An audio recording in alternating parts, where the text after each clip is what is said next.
Welcome to the Quiz Fix. I'm Cyril, and joining me as always is Olivia.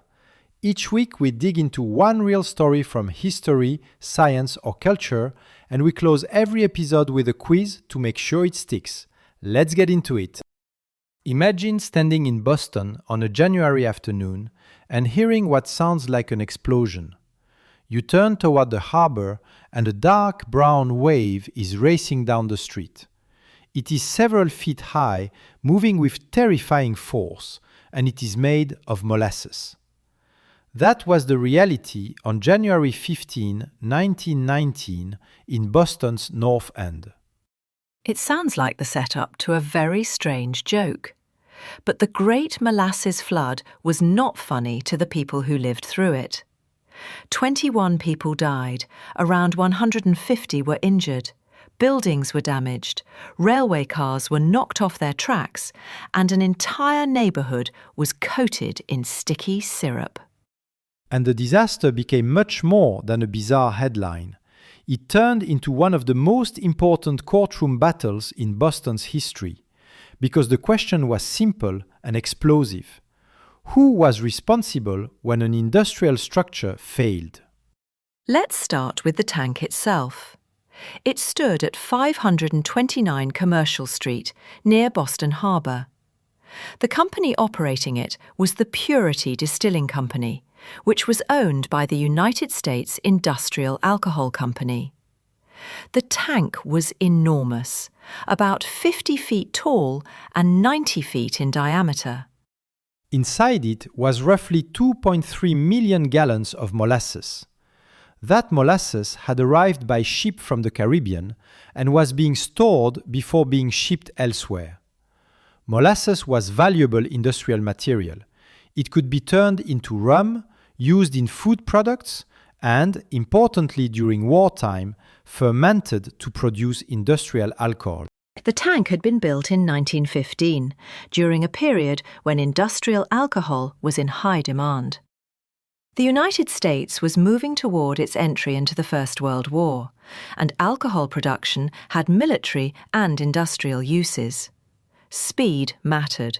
Production mattered. But, according to later evidence, safety had not received the same attention. Residents had complained almost immediately after the tank was built. It leaked so badly that children reportedly gathered the dripping molasses. The company responded by painting the tank brown, which made the leaks less visible. That detail has become one of the enduring symbols of the disaster, a cosmetic fix standing in for an engineering solution.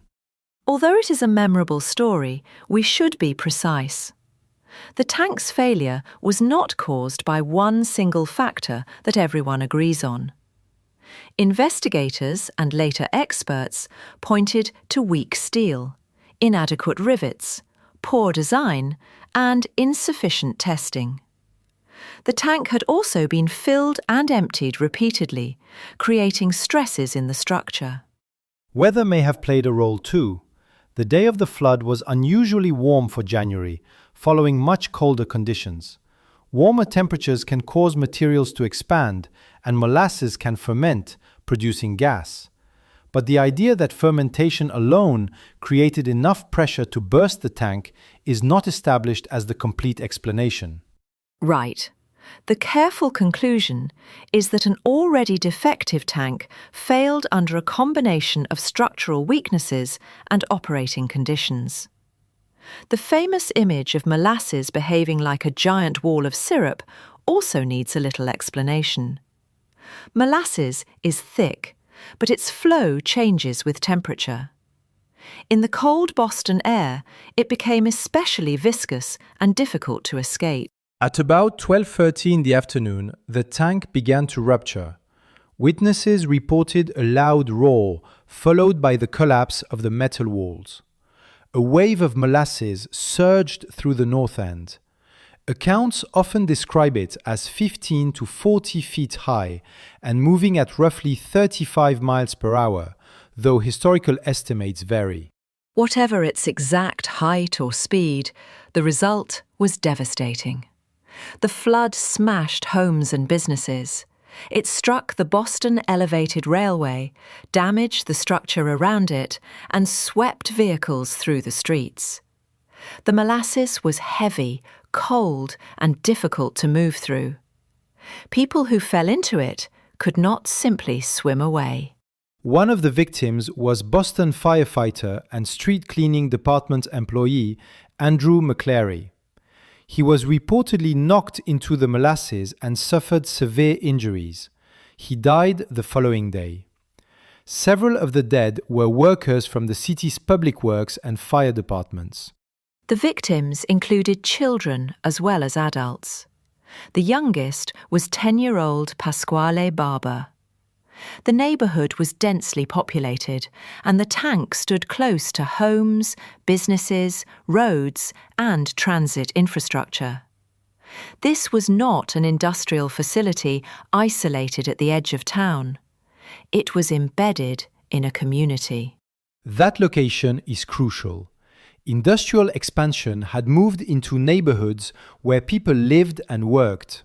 Before the flood, residents might have complained about leaks and ominous noises, but complaints did not automatically trigger a rigorous structural inspection. In 1919, American industrial regulation was far less standardized than it is today. There were building rules, permits, and local authorities, of course. But enforcement varied, engineering standards were less developed, and companies often had considerable freedom to build quickly.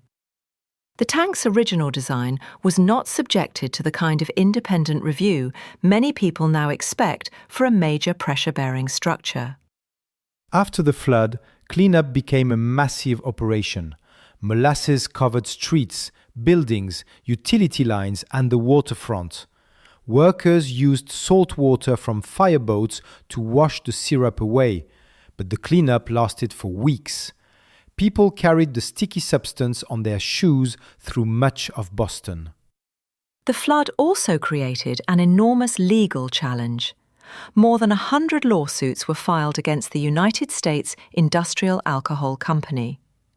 The company initially argued that the tank had been sabotaged, possibly by an enemy agent. Remember, this was just after the First World War, and fear of sabotage was real. But the sabotage theory did not hold up. The case eventually became a landmark example of how expert testimony could uncover corporate negligence. More than 900 witnesses were heard over several years, and the proceedings generated thousands of pages of testimony and evidence. The plaintiffs' lawyers argued that the tank was badly constructed. They brought in engineers who examined the steel, the rivets, the design, and the way the tank had been operated. Their evidence suggested that the company had used steel that was too thin in places and rivets that were too small or too weak. The company's attorneys faced a difficult question. If the tank had been standing for several years, how could anyone prove that its construction was negligent? The answer was that survival was not proof of safety. A structure can remain standing while gradually revealing warning signs, and a failure can expose flaws that were there from the beginning. That is one of the case's most important lessons. Engineers did not need to claim that someone had intended harm. They needed to show that a reasonable company should have recognized the risks and built or maintained the tank differently. In 1925, after years of legal proceedings, an auditor found the United States Industrial Alcohol Company liable. The company agreed to a settlement of roughly $628,000. The amount varied among the families, but the settlement provided compensation to victims and relatives. That ruling mattered because it demonstrated that a large corporation could be held responsible for a disaster caused by negligent industrial construction. It also showed the value of expert analysis in court. The case was not decided by dramatic eyewitness accounts alone. It depended on steel samples, measurements, engineering calculations, and careful reconstruction. Now, did the flood single-handedly create modern building codes? No, that would be too neat. Building regulation was already evolving across the United States. But the disaster strengthened demands for professional oversight, approved engineering plans, inspections, and clearer responsibility when industrial structures were built. Boston and Massachusetts moved towards stricter review of industrial construction and greater reliance on qualified engineers. The broader legal culture also shifted. Courts and regulators increasingly treated safety as something that had to be demonstrated, not merely assumed because a company had been operating for years. That change sounds obvious today, but it was not always the standard. Modern safety systems often ask several questions before construction begins. What loads will the structure bear? What materials are being used? Has the design been independently checked? What happens if a valve fails, a wall cracks, or a pressure level rises? And perhaps the biggest question is this: who has the authority to stop the operation? Safety rules are only meaningful if workers, inspectors, and engineers can raise concerns without being ignored. In the molasses case, people had noticed leaks, but the warning signs were treated as inconveniences rather than evidence of danger. There is also a human tendency at work here. A tank that has not failed today can create false confidence. Each uneventful day seems to confirm that everything is fine. But engineering safety is not based on luck. It is based on margins, testing, maintenance, and a willingness to investigate before a warning becomes a catastrophe. The flood also reminds us that technology is never just about the machine. The tank was part of a system that included a company, a neighbourhood, city inspectors, workers, transportation networks, and residents. When one part of that system failed, the consequences spread far beyond the tank's walls. Today, a plaque near the former site marks the disaster. The tank itself is gone, and the neighborhood has changed. But the memory survives in Boston's history, in engineering classrooms, and in a remarkable amount of public curiosity.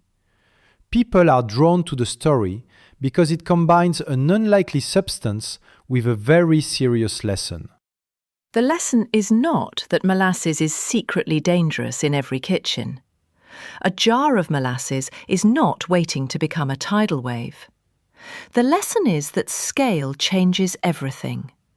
Materials behave differently when millions of gallons are stored in a huge structure, especially when design, construction, inspection, and maintenance are inadequate. And the legal lesson is just as important. Accountability does not require a villain twirling a mustache. It can come from a pattern of decisions, choosing cheaper materials, overlooking leaks, rushing construction, failing to test a design, or assuming that yesterday's success guarantees tomorrow's safety. On January 15, 1919, Boston learned that assumption the hardest possible way. 21 people lost their lives, families were permanently changed, and a neighborhood endured a disaster that sounds almost impossible until you study the evidence. The Great Molasses Flood was strange, sudden, and unforgettable. But its deepest legacy is not the sticky aftermath. It is the principle that industrial power must come with public responsibility. Because when a structure is large enough, a design decision is never just a design decision. It can become a public safety decision. And when warning signs are dismissed, the consequences may arrive with the force of a wave. Today's episode is sponsored by Fyrebox. That's Fyrebox. Fyrebox is the no-code quiz platform trusted by marketers, teachers, and creators around the world. Whether you want to capture leads, run an assessment, or just engage your audience with something more interesting than a contact form, Fyrebox makes it easy. Start free at fyrebox.com. Welcome back. You just heard the story. Now let's see what stuck. Coming up, a few quick questions straight from what we just covered, 4 options each. I'll give you a few seconds to think before each answer.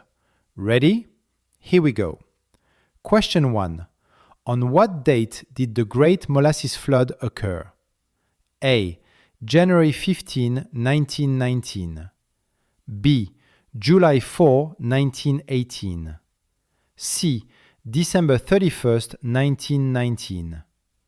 D. March 1st, 1920.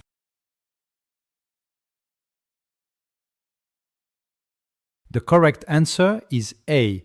January 15, 1919. Question 2. Approximately how much molasses was stored in the tank? A. 230,000 gallons. B. 1 million gallons. C. 2.3 million gallons. D. 10 million gallons.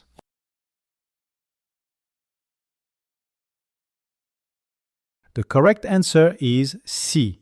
2.3 million gallons. Question 3. What did the company reportedly do to make leaks in the tank less visible? A. Covered them with wooden panels. B. Painted the tank brown. C. Moved the tank farther from the neighborhood. D. Installed new warning lights.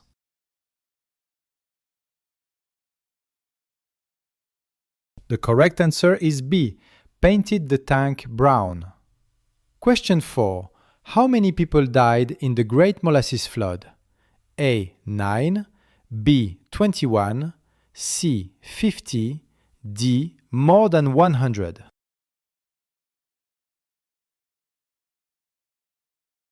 The correct answer is B. 21. Question 5. What was one important result of the legal case that followed the flood?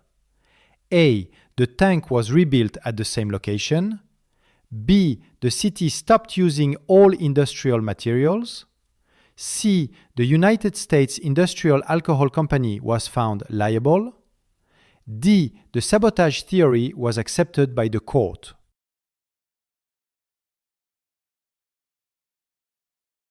The correct answer is C. The United States Industrial Alcohol Company was found liable. That's a wrap on this one. Thanks for sticking with us all the way through, quiz and all. If you liked it, hit subscribe so the next episode lands automatically. I'm Cyril, this was the Quiz Fix, and we'll be back soon with another true story worth knowing.